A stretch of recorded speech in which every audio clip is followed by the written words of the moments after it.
Growing up, we all thought our favorite TV heroes were perfect.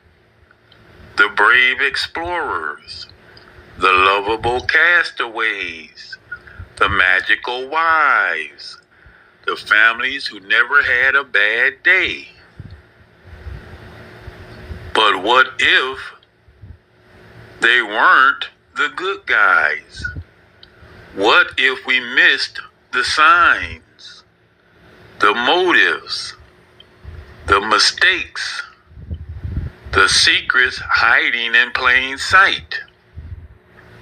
This is the show where I revisit classic television. Not with nostalgia, but with investigation. Welcome to The Good Guys, or were they? The Golden Girls, The Good Guys, or were they? An exposé on friendship, manipulation, and the secrets behind the cheesecake. On the surface, The Golden Girls looked like a warm, comforting sitcom about four older women sharing a home in Miami, bonded by laughter, love, and late-night cheesecake. But if you peel back the lace curtains and take a closer look, you begin to realize that this sweet household was a battlefield of manipulation, petty revenge, emotional sabotage, and psychological warfare, all wrapped in pastel shoulder pads. Let's break down the true dynamics behind America's favorite golden ladies. Dorothy Zbornak, strong leader, or verbal assassin. Dorothy was smart, sharp, and practical, the anchor of the house. But she also had a dark side. She belittled Sophia publicly, she mocked Blanche for her love life, she ridiculed Rose's intelligence, her sarcasm often cut deeper than she realized. Her strength was often domination, not leadership. Dorothy didn't solve problems gently. She solved them by out-talking, outsmarting, and out-intimidating everyone else in the room. Was she the backbone of the house, or the reason everyone needed cheesecake therapy? Sophia Petrillo, lovable grandma, or Miami's greatest emotional manipulator? Sophia was cute, feisty, and hilarious. But let's be honest, she insulted everyone daily. She guilt-tripped Dorothy constantly. She manipulated Blanche and Rose into doing her chores. She weaponized old age like a superpower. She wasn't harmless. She was calculated.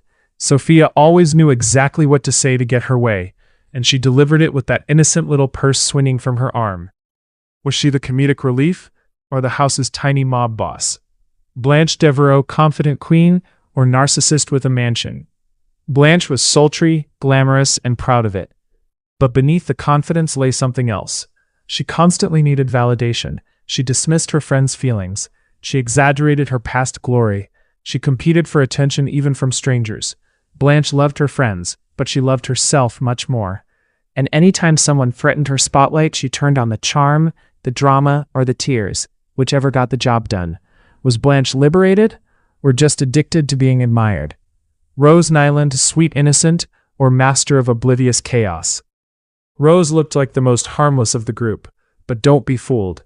Her ignorance caused countless misunderstandings. Her stories were psychological torture. She made major decisions without thinking. She accidentally sabotaged her friends regularly. Her kindness was real, but so was the chaos. Rose wasn't dumb. She was dangerously oblivious. And sometimes ignorance can cause more damage than intention. Was Rose the heart of the house, or the source of half their problems?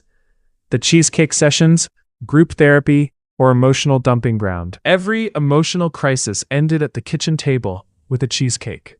But look again. They rarely solved anything.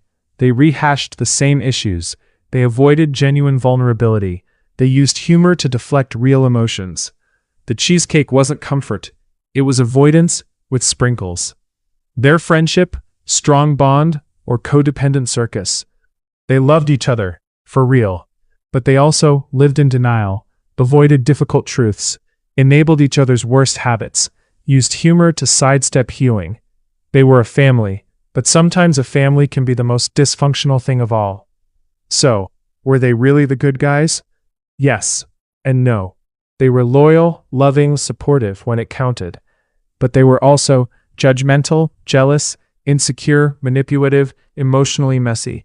In other words, they were real, and maybe that's why we love them so much. Not because they were perfect, but because they weren't. Because under all the humor and hugs, the Golden Girls showed us what true friendship looks like: complicated, imperfect, and worth every slice of cheesecake. This has been The Good Guys, or were they?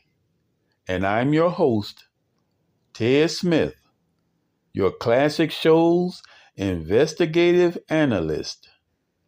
Be sure to subscribe so you won't miss any of the upcoming episodes. And thank you for listening.